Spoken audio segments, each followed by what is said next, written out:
Hi friends, வாங்க ஆரி class பார்க்கலாம். நம்ம இன்றைக்கி 9th கிளாஸ் பார்க்க போகிறோம். 9th கிளாஸ் என்னென்னா ஃப்ளாட் லோடிங்கு. வாங்க பார்க்கலாம்.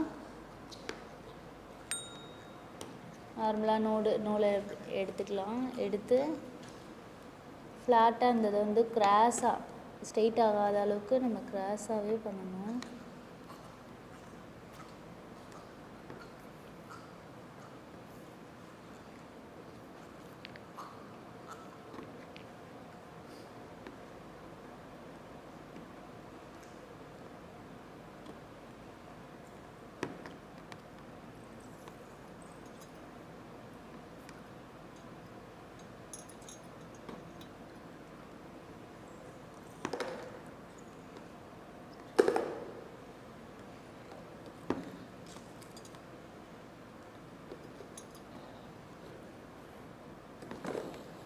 நம்ம என்ன பண்ணுறோம்னா ஃப்ளாட்டாக, இது வந்து எப்போவுமே ஸ்ட்ரெயிட் ஆகக்கூடாது. ஸ்ட்ரெயிட் ஆகாமல் ஃப்ளாட்டாகவே மேலேருந்து கீழே, கீழேருந்து மேலே, மேலே போடும்போது மேலே ஒரு குட்டி ஸ்டிச்சு, கீழே கொண்டு வரும்போது கீழே வந்து ஒரு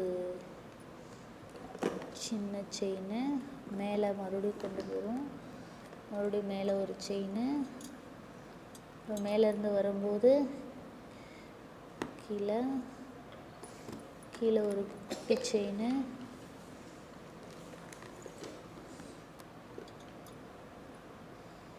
மேலே ஒரு சின்ன செயின், கீழே எடுத்துகிட்டு வரும், கீழே ஒரு குட்டி செயின். நமக்கு ஸ்ட்ரெயிட்டாகவே ஆகக்கூடாது. இது எப்போவுமே கிராஸாக இருந்தால் மட்டும்தான் நம்ம இது பண்ணுறதுக்கு கரெக்டாக இருக்கும்.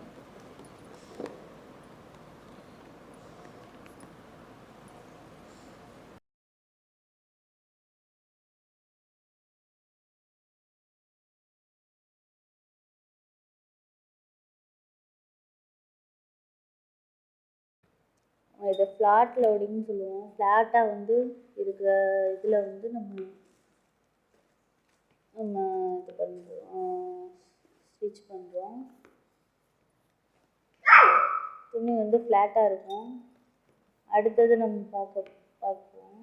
இருங்க, இது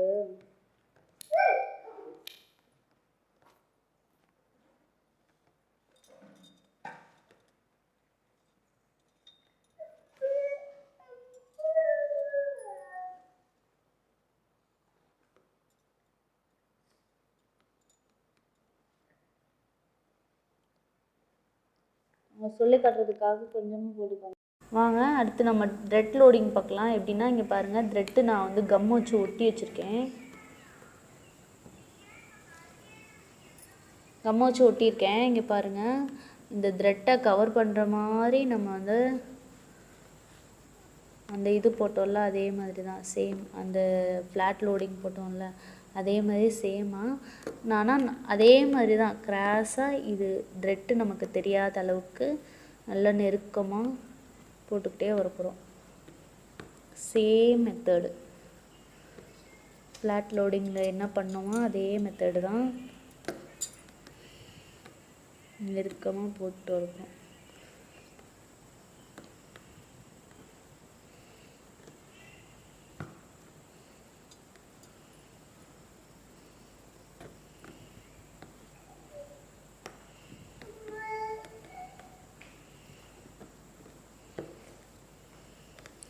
இதுவும் அதே மாதிரி நமக்கு கிராஸாக தான் இருக்கணும். எந்த இடத்துலையும் நமக்கு ஸ்ட்ரெயிட்டன் ஆகிடக்கூடாது. க்ளூ வச்சு தான் நான் ஒட்ட வச்சுருக்கேன் த்ரெட்டை. இது நம்ம வந்து அங்கே போய்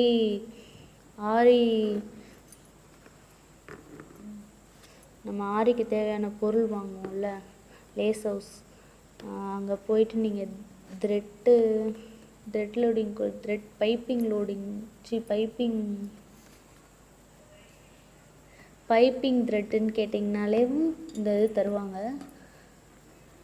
அதை வந்து வாங்கி நம்ம இந்த மாதிரி நம்ம தேவைப்பட்ட அளவுக்கு இந்த மாதிரி நம்ம கட் பண்ணி நம்ம க்ளூ வச்சு ஒட்டிட்டு அப்படியே நம்ம ஃபுல்லாக வந்து பண்ணிடணும். நல்லா கிராஸாகவே இருக்கணும். இந்த த்ரெட்டு பக்கத்துலேயே நம்ம போட்டுக்கிட்டேவும் போகணும். அழகாக இருக்கும். நம்ம ப்ளவுஸ்லாம் போட்டோன்னா நான் உங்களுக்கு இதையும் இதுலேயும் சொல்லித்தரேன். நமக்கு இதுலேயும் இது ஜரியில் இப்போ நான் சொல்லித்தரேன். அப்புறம் வந்து நமக்கு இதுலேயும் சில்க் த்ரெட்லேயும் போடுறதுக்கு எப்படின்னு சொல்லித்தரேன். சில்க் த்ரெட்டில் போடும்போது இன்னும் நல்லா அழகாக இருக்கும். ஜரிலையும் அழகாக இருக்கும். நீங்கள் வீட்டில் ட்ரை பண்ணி பாருங்கள். நல்ல சூப்பராக இருக்கும். நம்ம ப்ளவுஸ்க்கு வந்து அழகாக தெரியும், எடுத்து கொடுக்கும். இந்த மாதிரி பைப்பிங் வந்து நம்ம பைப்பிங் கொடுத்து நம்ம டிசைன் பண்ணும்போது ரொம்ப அழகாக இருக்கும்.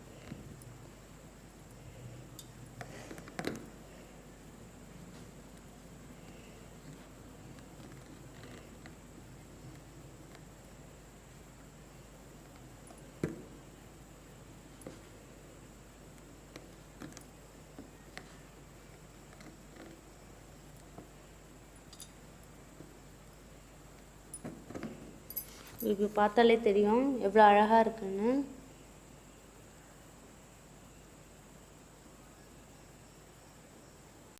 இப்படியே ஃபுல்லாக இந்த த்ரெட்டு ஃபுல்லாக அப்படியே போட்டு நம்ம வந்து ஃபினிஷிங் வந்து நல்லா வந்து அந்த இதை கம்ப்ளீட் பண்ணிடணும்.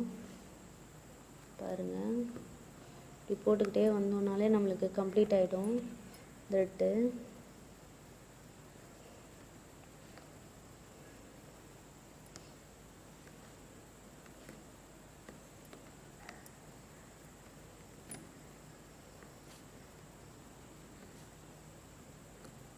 எனக்கு இன்னும் த்ரெட்டு காயலை.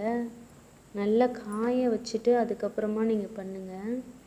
நல்லா வந்து இதாக இருக்கும். எனக்கு காயாதனால கொஞ்சம் த்ரெட்டு வந்து ஸ்டிஃபாகவே இல்லை. நீங்கள் கட் பண்ணிக்கிறேன். த்ரெட்டு நமக்கு தெரியக்கூடாது, அந்த மாதிரி ஃபினிஷிங் கொடுக்கணும். பாருங்கள், ஒன்றும் இல்லை, நம்ம ஃபினிஷிங் வந்து நம்ம இதே மாதிரி தான், சேம் தான். அப்படியே கிராஸாக போட்டுட்டோன்னா நமக்கு ஃபினிஷிங் கரெக்டாக வந்துடும்.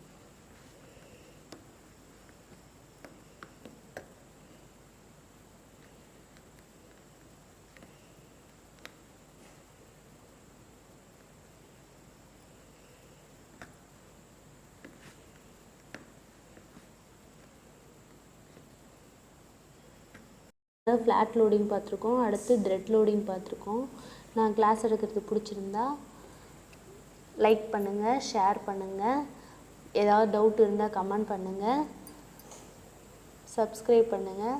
பெல் ஐக்கானை கிளிக் பண்ணுங்கள். பாய்.